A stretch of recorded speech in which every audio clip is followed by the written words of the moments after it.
Radaya Krishna Prestaya Bhutale Srimate Bhaktivedanta Swami Iti Namine Namo Vishnupadaya Krishna Prestaya Bhutale Srimate Bhaktivedanta Swami Iti Namine Namaste Saraswati Devi Gauravani Chitane Nirvishesha Shunyavadi Paschatya Shatari Namaste Saraswati Devi Gauravani Chitane Nirvishesha Shunyavadi Paschatyadesh Jai Shri Krishna Chaitanya Prabhu Nityananda Shri Advaita Gadadhar Srivasadi Gaura Bhaktivinoda Jaya Shri Krishna Chaitanya Prabhu Nityananda Shri Advaita Gadadhar Srivasadi Gaura Bhaktivinoda Hare Krishna Hare Krishna Krishna Krishna Hare Hare Hare Rama Hare Rama Rama Rama Hare Hare Hare Krishna Krishna Krishna Hare Hare Hare Rama Rama Rama Hare Hare Hare Krishna Krishna Krishna Hare Hare Hare Rama Rama Rama Hare Hare Hare Krishna Krishna Krishna Hare Hare Hare Rama Rama Rama Hare Hare Hare Krishna Krishna Krishna Hare Hare Hare Rama Rama Rama Hare Hare Hare Krishna Krishna Krishna Hare Hare Hare Rama Rama Rama Hare Hare Hare Krishna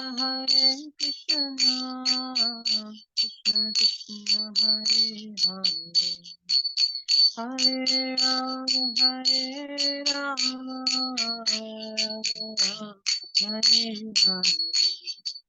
Hare Hare Krishna Krishna Krishna Hare Hare Hare Rama Rama Hare Hare Hari Bo, Hari Bo, Hari Bo, Nitagara Hari Bo, Nitagara Hari Bo, Hari Bo, Hari Bo, Nitagara Hari Bo. Jaya Sita Rama Hanuman Jaya Sita Rama Hanuman Jaya Sita Rama Hanuman Jai Sita Rama Hanuman Prabhupada Jai Jai Prabhupada, Jai Jai Prabhupada, Prabhupada, Prabhupada, Jai Jai Prabhupada. Shri Shri Sai Gaura Hari Ki Jai, Shri Shri Siddharam Lakshman Hanuman Ki Jai, Shri Prabhupada Ki Jai, Shri Shri Sai Gaura Premī Devi Hari Hari Bol. So again, Hare Krishna everyone, thank you so much for joining us this evening. We're going to be continuing with our discussions on the teachings of Lord Caitanya. And today we begin the 28th chapter, which is called Relationship with the Supreme. It's a very apt title, and we'll discuss why in a little while. We'll begin now with our prayers to our spiritual masters for their blessings and mercy so that we can gain the right understanding from these topics today. Om Jnanatimirandasya Gnananvinashalakaya Chakshurunmilitam Yena Tasmai Shri Gurave Namaha Shri Chaitanya Manobhishtam Stapitam Yena Bhutale Swayam Rupa Kadamahyam Dati Swapadantikam Ma Om Vishnupadaya Krishna Pristaya Bhutale Srimati Bhaktivedanta Swami Niti Namine Namaste Saraswati Devi Gauravani Pacharine Nirvishesha Shunivari Pastrati Veshtarine. I also pray for all your blessings to do justice to this class on the teachings of Lord Caitanya, particularly his discussions with Srila Ramananda Rai. That's what our discussion today will be about. So Ramananda Rai, we discussed a few weeks ago, we'll recap briefly, was the governor of Madras. And he was a very elevated spiritual personality. He had a very deep understanding of what bhakti actually means. So Lord Chaitanya Mahaprabhu was advised by Sarvabhauma Bhattacharya. We remember that Sarvabhauma Bhattacharya was a great follower of the impersonalist school who was converted to Vaishnavism by Lord Chaitanya. So the Bhattacharya told Lord Chaitanya when the Lord was embarking on his preaching tour of South India that the Lord should make an effort to meet this personality, Ramananda Rai. Even though he appeared to be just a civil servant, he was actually a very elevated spiritual person. So this is the second chapter of their discussions, which began in chapter 27. So before we start reading, Jaya Jaya Shri Chaitanya, Jaya Nityananda, Jaya Dvaita Chandra, Jaya Gaura Bhaktivinoda, Jaya Jaya Shri Chaitanya, Jaya Nityananda, Jaya Dvaita Chandra, Jaya Gaura Bhaktivinoda, Jaya Jaya Shri Chaitanya, Jaya Nityananda, Jaya Dvaita Chandra, Jaya Gaura Bhaktivinoda. So this is verse 18 of chapter 1 of the Chaitanya Charitamrita, which is a book that the teachings of Lord Caitanya is based on. So the translation of this verse is, Glory to Sri Chaitanya and Nityananda, glory to Advaita Chandra, and glory to all the devotees of Sri Gaura, Lord Chaitanya. So, like we said, Srila Ramananda Rai was a very advanced devotee in the science of bhakti. This is something that the Bhattacharya had not considered very important before. In fact, he considered that Ramananda Rai was a little bit of a sentimentalist. But now that he had been convinced of the teachings of Vaishnavism, he understood that actually Ramananda Rai was a very elevated person. And Ramananda Rai, he would be essential to Lord Chaitanya Mahaprabhu's pastimes in the later years of his time on this planet. And this was because the Lord then chose to focus on his internal mission. So what exactly does that mean? So the Lord always has, whenever he descends to this world, a mission. Right? This is always stated in scripture. And it's one of the ways that we can distinguish a real incarnation from a false one.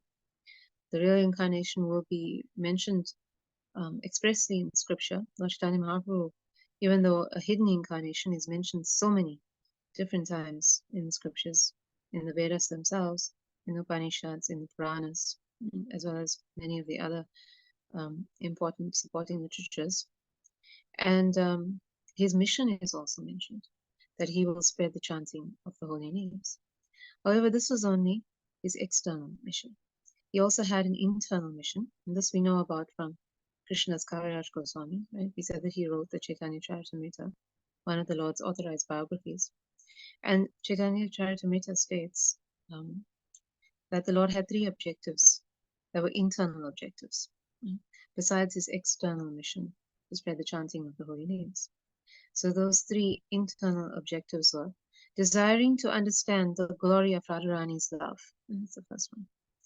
The wonderful qualities in him that she alone relishes through her love. That's the second one. And the happiness she feels when she realizes the sweetness of his love. That's the third one. The Supreme Lord Hari, richly endowed with her emotions, appeared from the moon of Srimati Sachi Devi, as the moon appeared from the ocean. So the Lord himself, of course, took the mood of Srimati Radharani in order to complete this internal mission. And it's interesting that as far as his external mission, this was also accomplished by him alone. It's interesting because present on the planet, even before his appearance as Lord Caitanya, were his expansion. Right? Lord Nityananda appeared at least 20 years, 12 years before Lord Caitanya. And Advaita Acharya was actually the incarnation of the Lord, named Mahavishnu. So Advaita Acharya, he appeared some 50 years before Lord Chaitanya.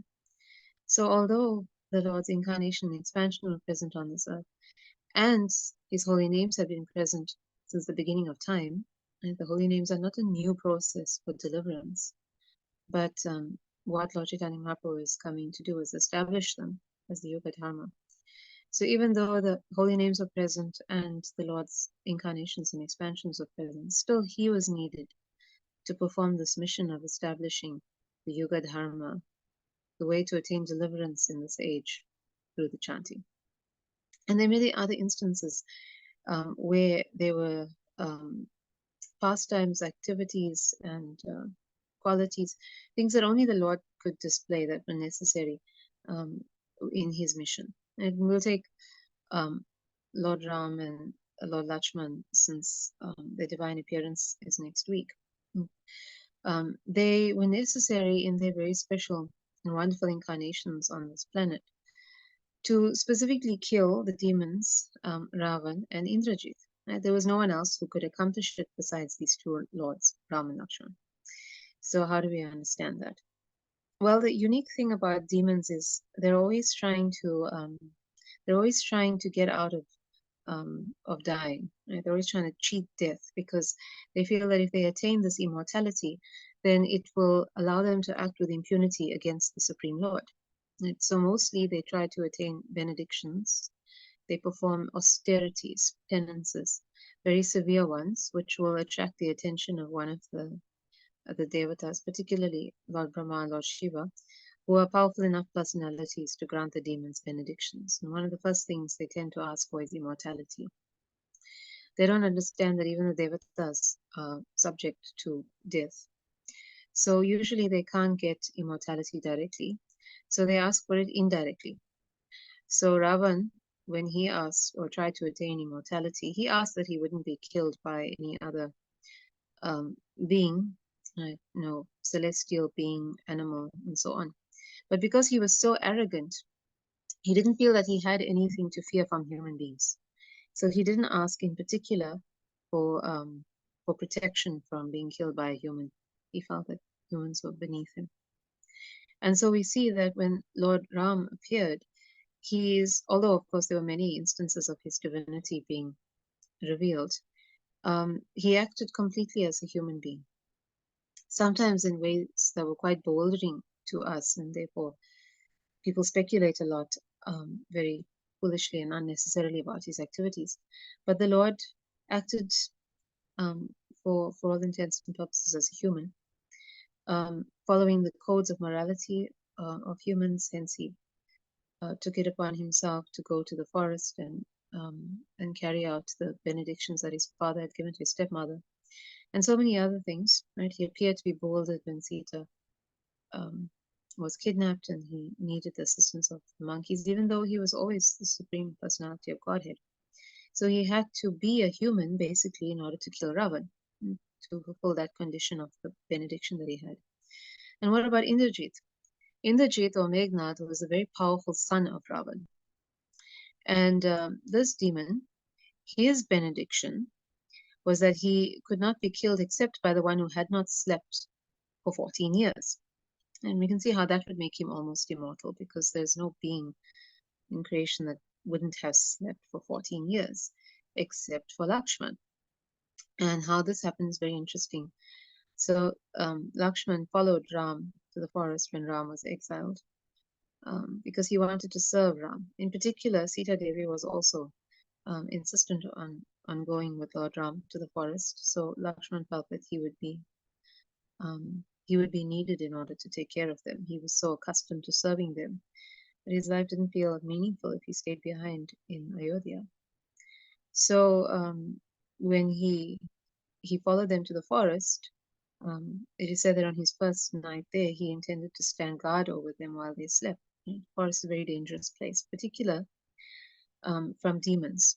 Although we can imagine there would be wild animals, but at that time there was a lot of demons that were roaming those forests. And of course, on the pretext of going in exile, Ram and Lakshman killed many of those demons. So Lakshman fully intended to stand guard over the divine couple, only he was approached by the presiding deity of sleep, who informed him that it's just not possible for any embodied beings to be without sleep, that it would be a contravention of the natural laws. So then Lakshman, being of course an expansion of the Lord himself, he told sleep that his allotted sleep for the night would be borne by his wife, Urmila. Urmila was Lakshman's wife, and she was currently in Ayodhya while Lakshman was exiled. She's actually the sister of Sita. So Lakshman told Sleep to actually go to Urmila and tell her that she would actually have to take on the sleep that Lakshman was renouncing. So essentially, she spent the next 14 years sleeping, because she would sleep at night for herself and during the day for Lakshman, or vice versa. But either way, she actually undertook all the sleep that he was meant to have in those 14 years, so that he was actually able to kill this demon Indrajit, because he was the only person qualified to do so. He was the only one who hadn't had sleep in the 14 years before this. So these are the extraordinary activities of the Supreme Lord, nothing that can be imitated by ordinary people. So Srila Prabhupada repeatedly tells us that we should not accept anyone as an incarnation. Even as Lord Chaitanya Mahaprabhu or Lord Ram, who tried to be humans for the purposes of that they were appearing for, they were still extraordinary. It's not comparable to any ordinary person. So nobody can actually claim to be an incarnation following their examples and claiming to be human, and yet God descended in human form. The Lord is always extraordinary, and his mission is always extraordinary. So Lord Chaitanya, after focusing particularly on spreading the holy names up to the point that he met Ramananda Rai, now he was going to actually now explore his internal mission, right, with somebody who was quite suitable to that, Ramananda Rai. Some sources or authorities say that Ramananda Rai was the incarnation of Vishaka Devi, and some say Lalita Devi. Either way, these two gopis are extremely dear to Srimati Radharani, and they assist her in all her moods of separation and also her pastimes of meeting Krishna. So they participate in her love, or experiencing her love for him. So they would also now, in the personalities of Ramananda Rai and Saurabh Damodar Goswami, they would be there to assist Lord Chaitanya in relishing those emotions that he came to experience of Srimati Radharani's. So when Lord Chaitanya met Ramananda Rai, he didn't waste any time going into these deep discussions of bhakti. They couldn't do so immediately when they met during the day, because there were some caste brahmanas nearby who were quite judgmental of their meeting. So Lord Chaitanya, he arranged to meet Ramananda Rai in the evening. And there, immediately he asked him the question about what the ultimate goal of life is. Straight to the point. So Ramananda Rai answered the Lord. This is actually what we ended off with the last time, a discussion on Ramananda Rai's answer. So we'll just recap on it quickly. Sri Ramananda Rai at once replied, A person who is sincere in performing his occupational duty will gradually develop a sense of God consciousness. And so the ultimate goal of life, developing God consciousness by performing one's occupational duty, by performing one's day job, basically.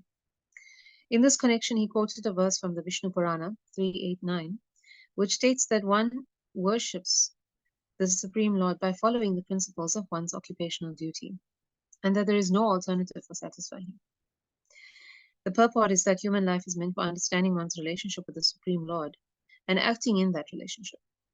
Any human being can do this by dovetailing himself in the service of the Lord while discharging his prescribed duties. So it's very important here that one's relationship with the Lord is different from one's prescribed duties. In the 9th chapter of Bhagavad Gita, Prabhupada calls this one's conditional duties, or conditional life, versus the constitutional life or constitutional duties. Your conditioned duties or your conditioned life is what you have to undergo based on the body that you now occupy.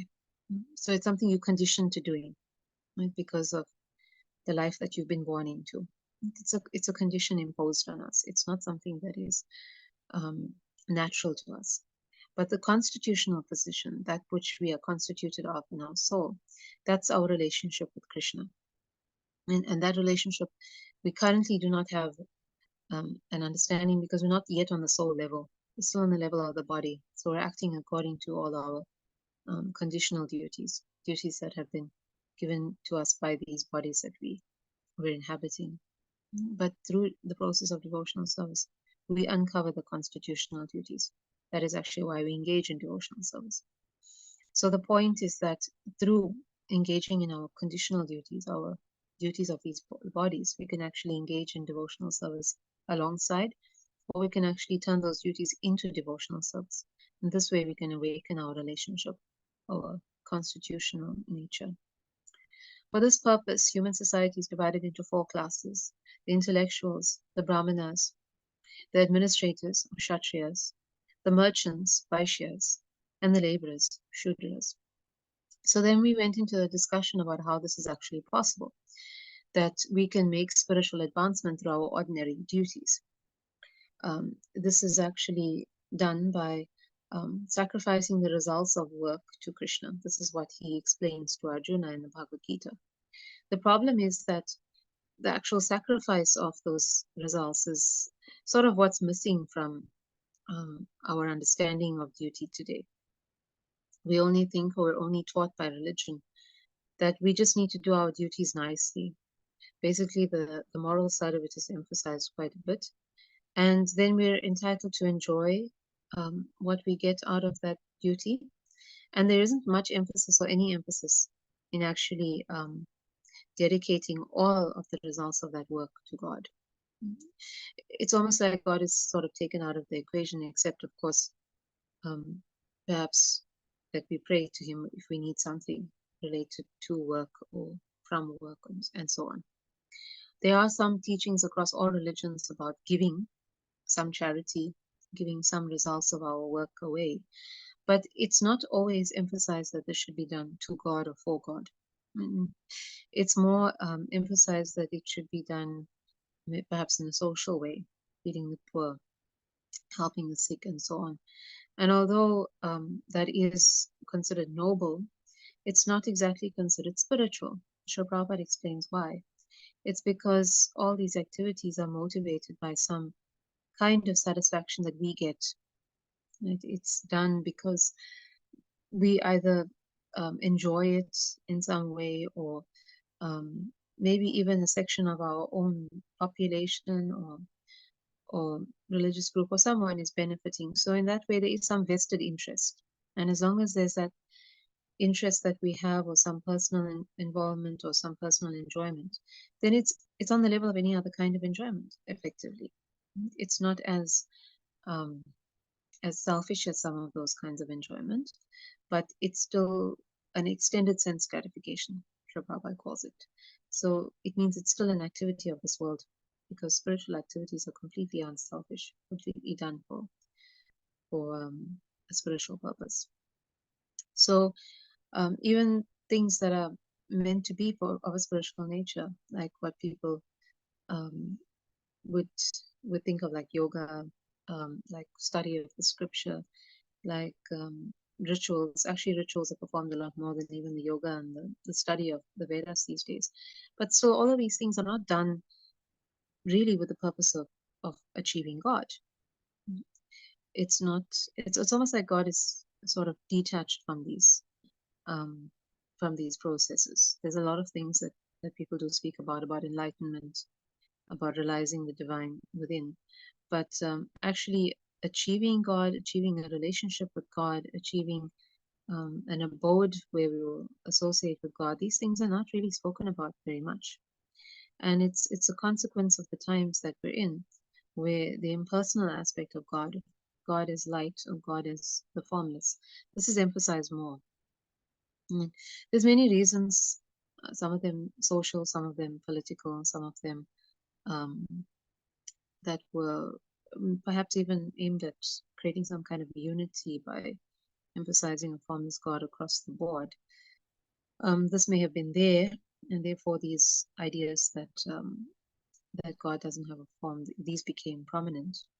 So even if there is some motive to try and unite people through this, it also has the effect of we could say putting down the form of God, making it seem like it's something less, and the process of trying to achieve that form, bhakti, as something less as well. Some people actually, if you follow forums, they're sort of a bit demeaning about Krishna and his form, bringing, or even Rama and their form, and making them seem entirely human, and not just seemingly human for their purpose, their divine mission.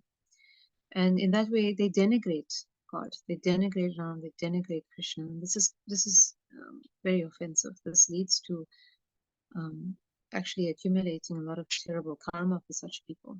So, in achieving or trying to achieve, in a sort of a misguided way, unity or oneness, people have actually they've caused a lot of offense to the Supreme Lord, and they have indirectly not only minimized his position, but they've also minimized the position of the devatas, right? His servitors, because they basically made it seem again like the devatas are also in this inferior position, right? Just like the Lord, because they are in form, and that their only purpose seems to be to supply what people need.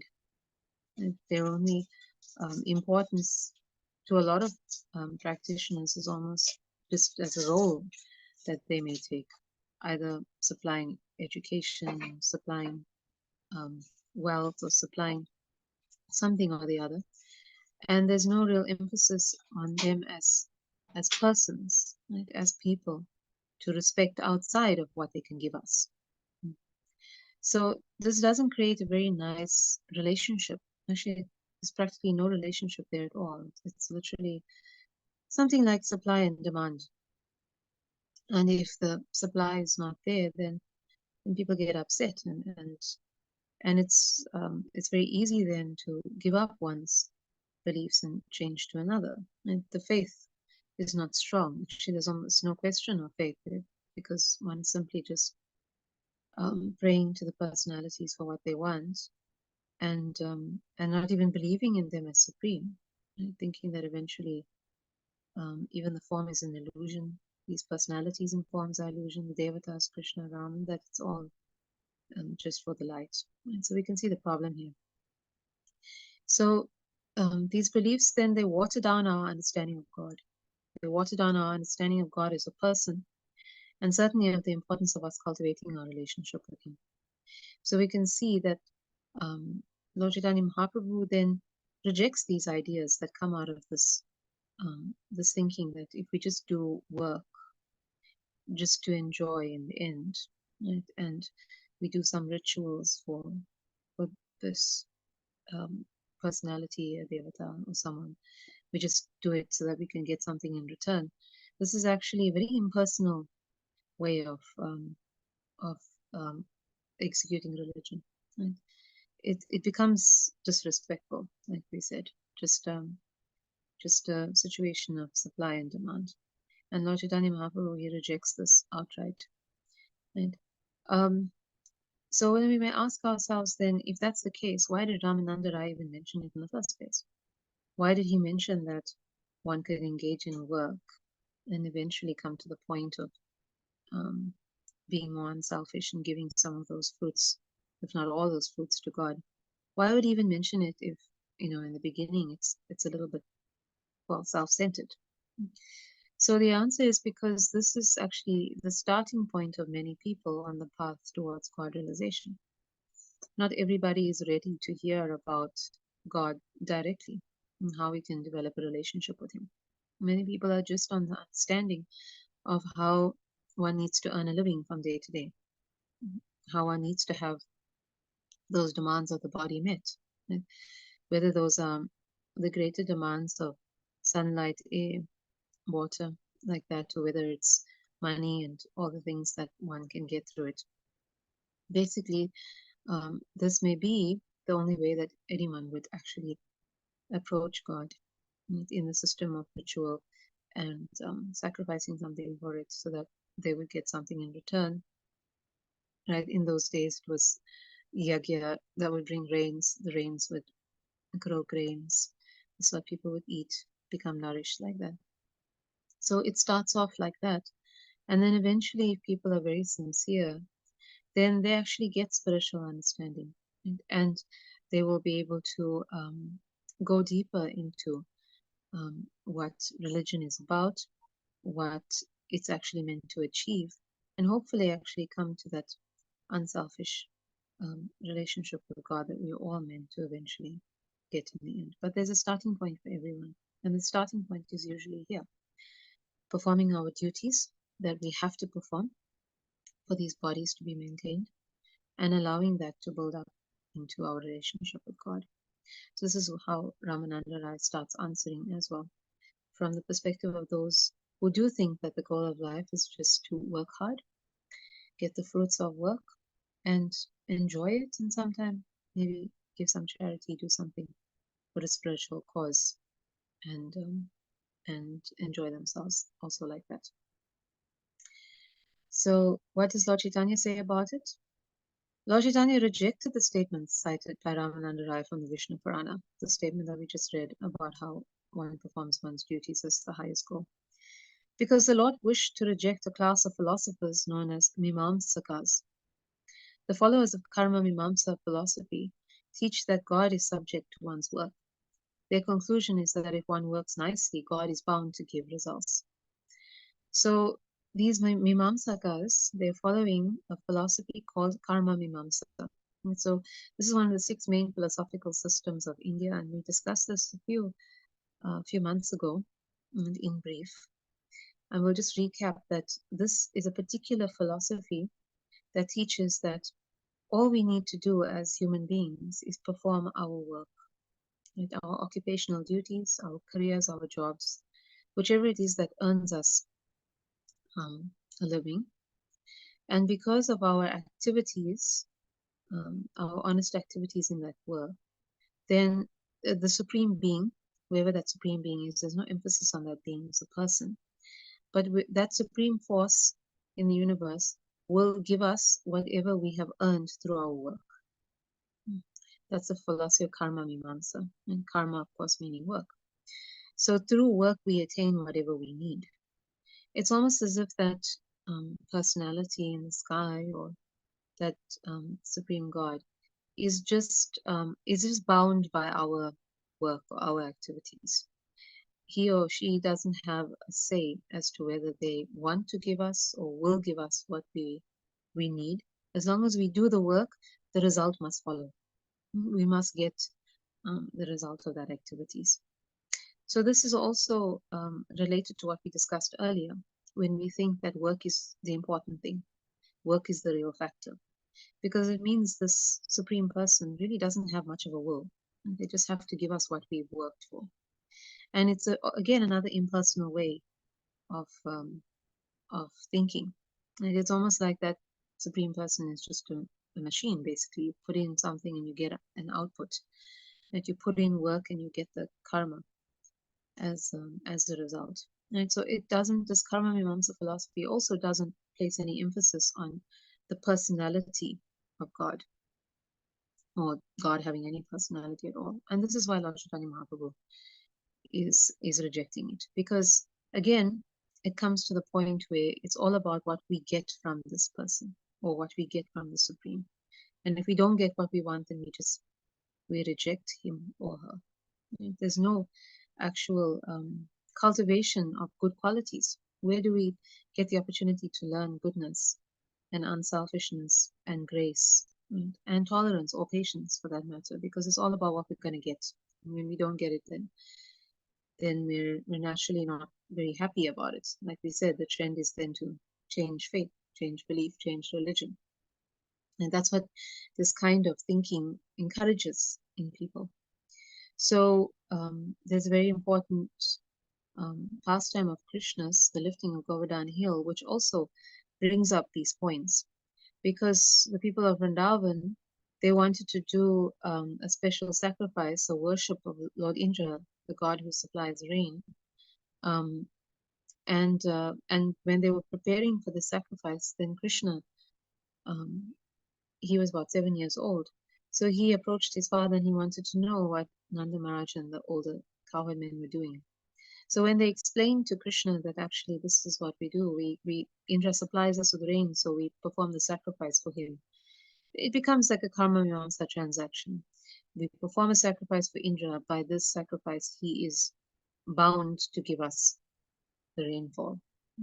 So Krishna wanted to stop this basically transactional mentality. Right? Of course, the people of Vrindavan are pure devotees, but they're illustrating something for all of us.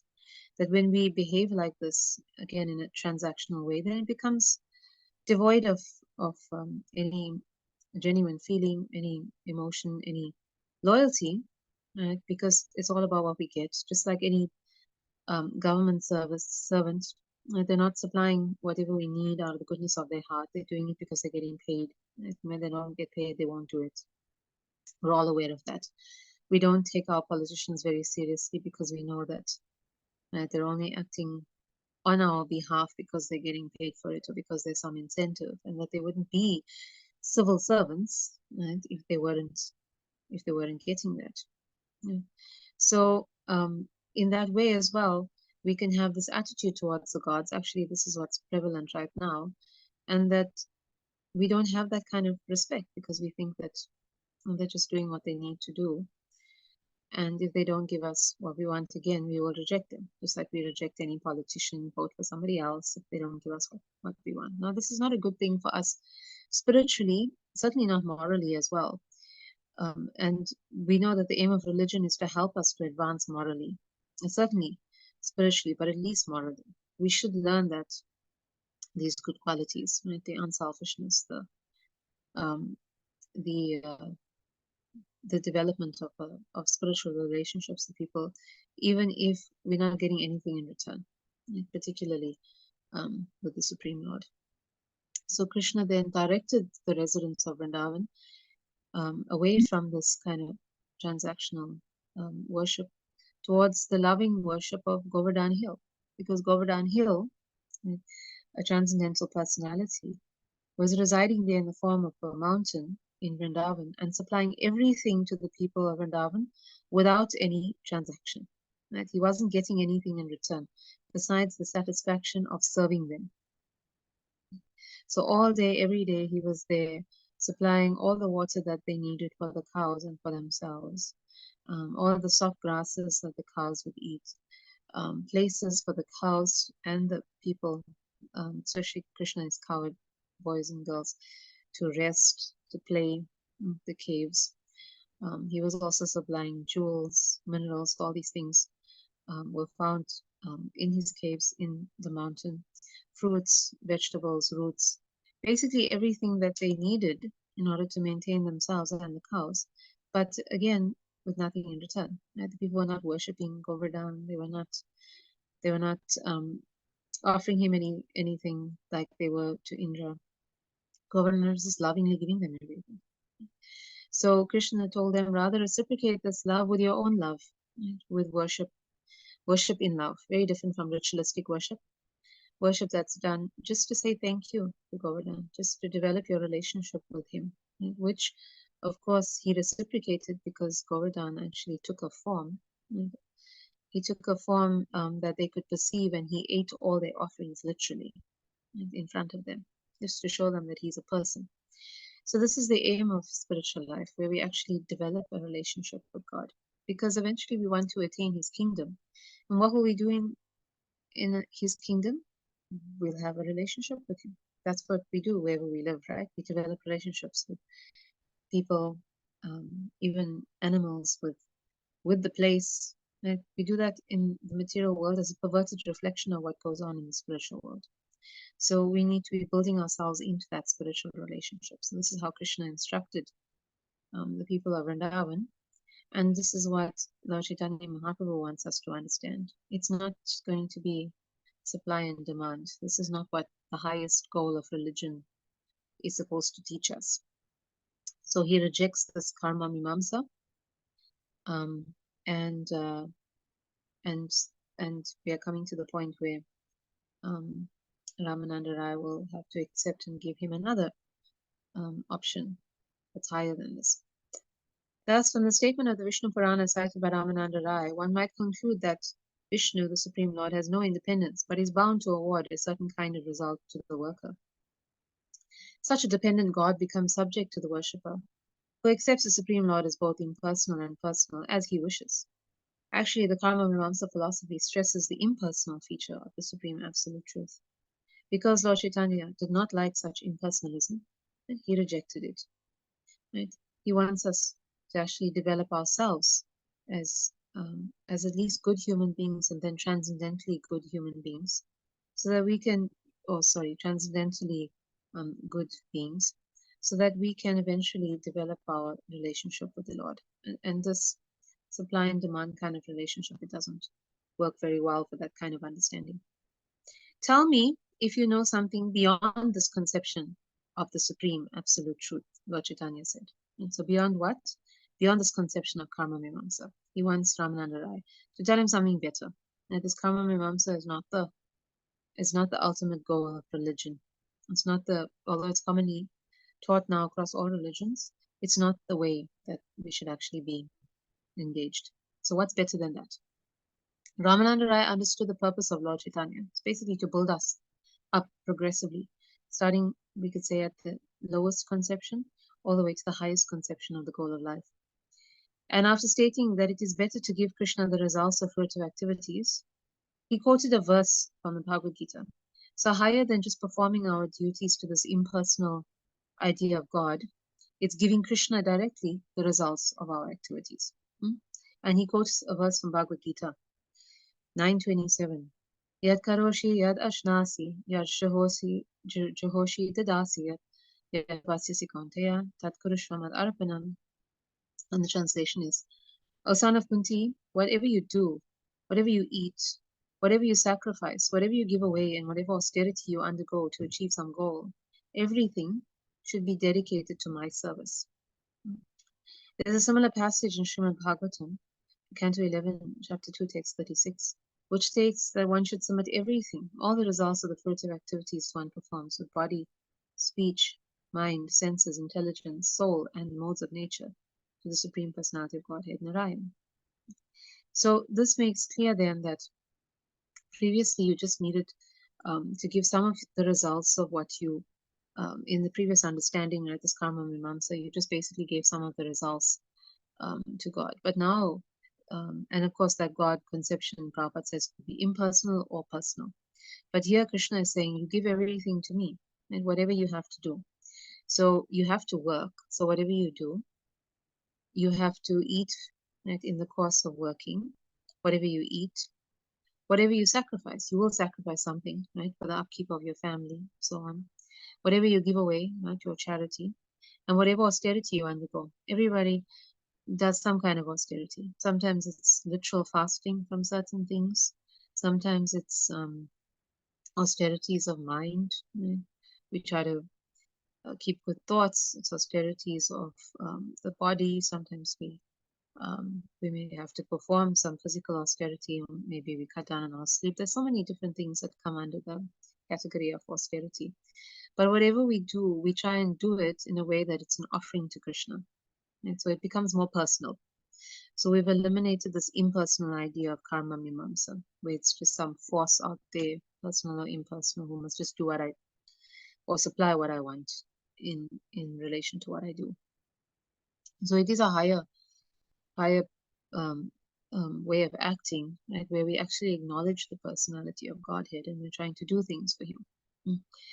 So in a way, we could say that this is like, Shababa gives us a very nice example. It's like a child. A child has gotten some allowance from the father or the mother, and then they go and buy something for the father or mother, and and give it back in order to say thank you. And it's a very sweet exchange, right? The child is learning so many good values from this unselfishness and gratitude and so on. And the parent is, of course, very happy to receive such a sweet gift in exchange.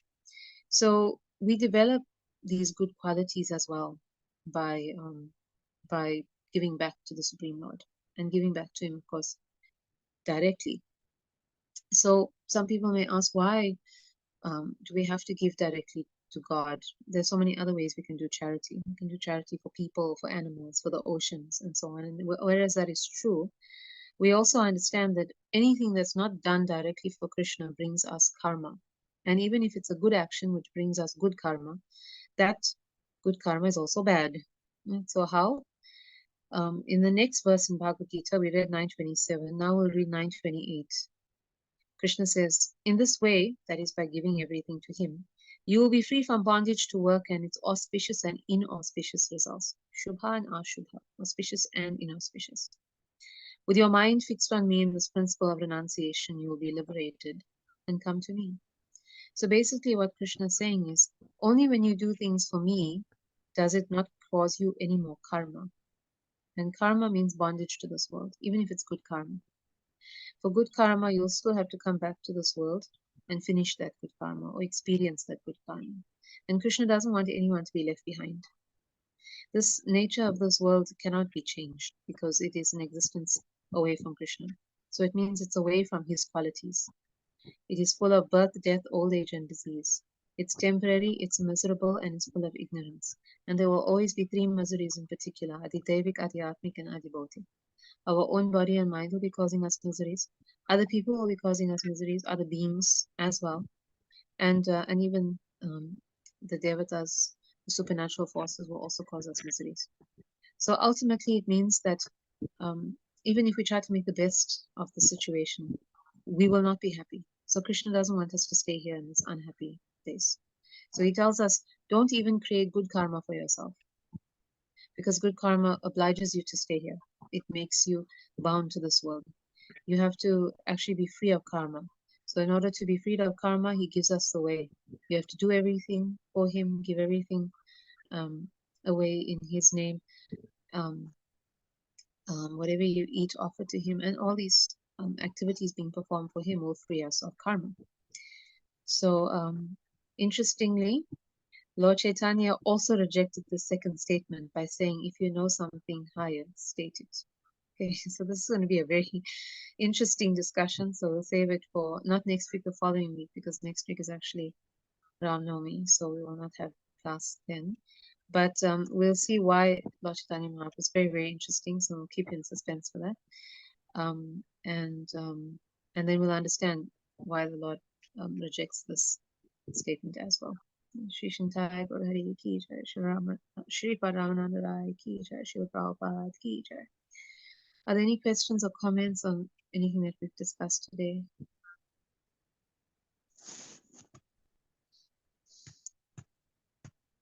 Anything that I can try and clarify?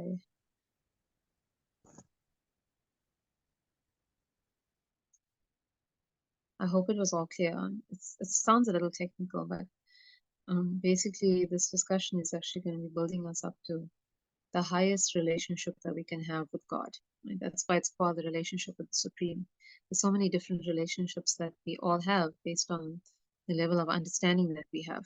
Right? And therefore, Ramananda Rai is progressively going through all these relationships. Right? We started off with the relationship of work, Now we're moving on to the relationship where we work, but we do things for Krishna. And then we'll see how we can actually build up to that, to the greatest relationship possible. So, so we said that next week is Ram Navami. It's the actual name, Nomi or Navmi. It means the 9th day of the new moon. The new moon was this Monday past, and 9 days afterwards, according to the Vedic calendar, is the appearance day of Lord Ram. Navami is 9. So when he appeared, of course, his 3 other brothers appeared with him, Bharat, Lakshman, and Shatrughan. And the 4 of them, Ram, Lakshman, Bharat, Shatrughan, they're the expansions of the Lord's fourfold expansion in the spiritual world. It's a little technical, but basically this fourfold expansion, Vasudev, Sankarshan, Pradyumna, and Anirudh, they all expand also in these 4 divine personalities, Lord Ram and his 3 brothers. So like we also said earlier on, they come with a specific mission, right? Like the Lord says in Bhagavad Gita, to annihilate the miscreants, to deliver the pious, and to establish the principles of religion. So Lord Ram, of course, annihilated not just Ravan, the entire race of demons that that were inhabiting the island of Lanka, as well as many, many, many other demons who were roaming the forests. There were quite a lot of demons that were roaming the forests of the world, in particular the subcontinent, and he made the world very pleasant for the sages. And sages in particular were being troubled by the demons because they engage in their activities, their spiritual activities in the forest. And this is where the demons were quite profuse. So when we say all over the world, there's been some very interesting discoveries. In particular, Srila Prabhupada said that Ravan's activities of mining for gold actually went as far as Brazil. And he actually had a brother living there. So these demons had quite a far influence, and the Lord, in killing them, made the whole world very peaceful for everybody to stay. So that was destroying the miscreants and delivering the pious. The Lord also established principles of religion. And Lord Ramachandra in particular, he appeared to show us the behavior of the ideal person. And he was the ideal son and husband and brother and father and friend and master and citizen and king. And, his ideal is actually, it's meant for all people of all times to actually follow. And it's actually very interesting that Krishna, I must find the source of this, but Krishna himself said that Lord Ram was actually his favorite incarnation, his favorite personality that he took on, because there's no difference between Lord Ram and Lord Krishna. So it's very important that we keep these ideals alive, that we, in particular in this next week, we hear as much as possible about him, about Lord Ram and his extraordinary pastimes, qualities, his associates, and name, form, right? And we try and imbibe this as much as possible in our own lives. And so our prayer is that all of you will attain loving devotion to him. So we will close off with the bhajan. It's very interesting. I didn't know that there was actually a version of the famous Krishna Jinka Naam here for Lord Ram. And I found it today. It's also called Ram Janika Naam Hai. So to follow the same tune, if you're familiar with it,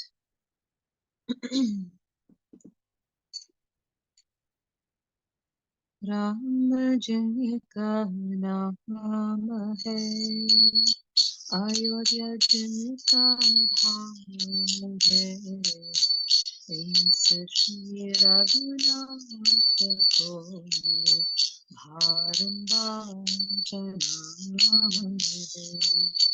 Ram Janika Naam Hai, Ayodhya Janika Dhaam Hai, Insa Shri Raghunath Ko Mere Bharambar Janam Hai.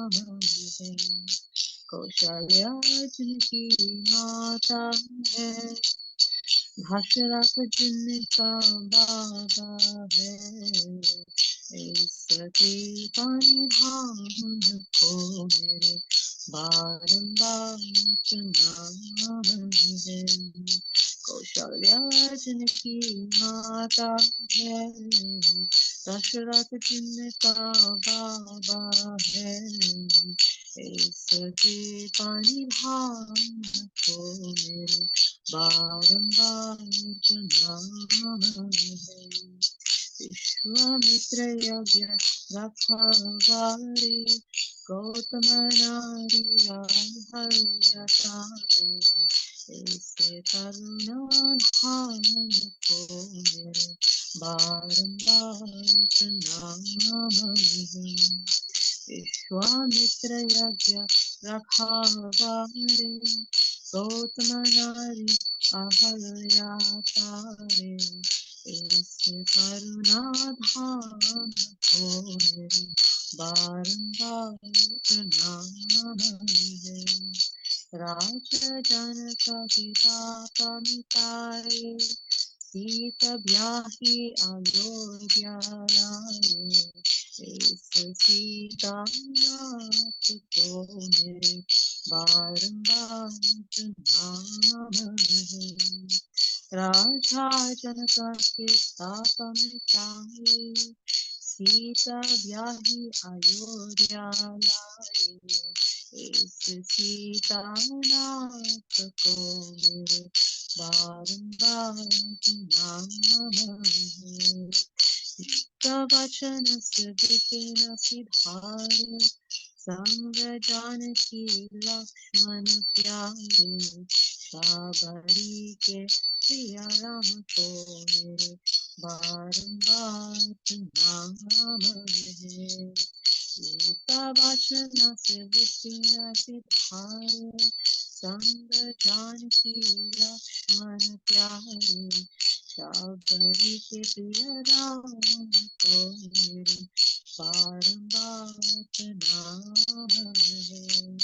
धनुषान के धारना हारे, राक्षस मारी कष्ट सब तारे, हनुमान के राम को मेरे बारंबार नाम है।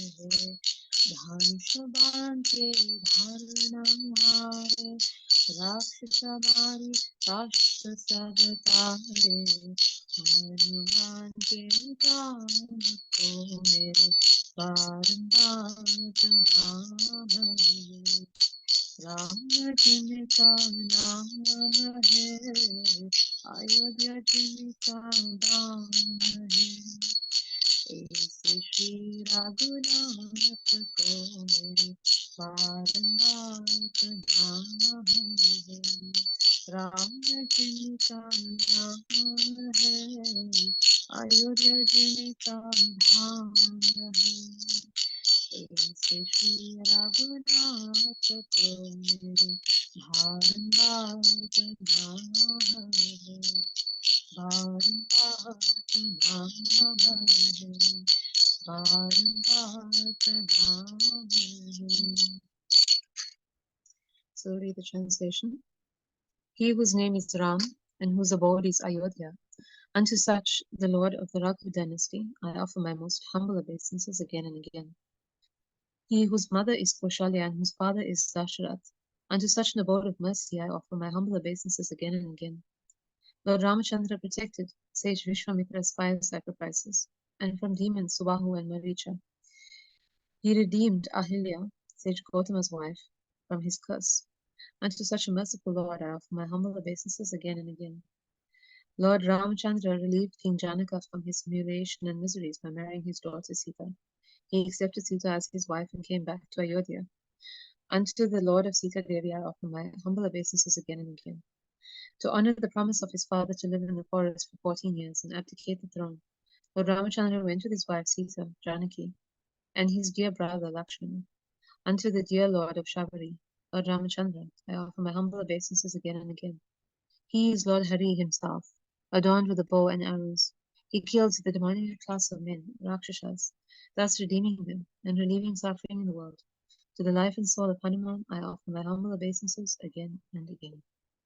Shri Shri Sitaram Lakshman Hanuman Ki Jai, Shri Ram Navami Muhammad Ki Jai, Shri Shri Nitai Gaura Hari Ki Jai, Shri Prabhupada Ki Jai, Shri Shri Nitai Gaura Premī Devi Hari Hari Bol.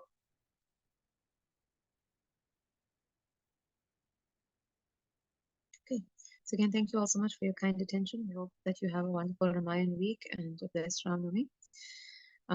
Thank you for attending, and please join us in 2 weeks as we continue this very important chapter of Lord Caitanya Mahaprabhu's teachings. Srila Prabhupada Ki. Hare Krishna, everyone.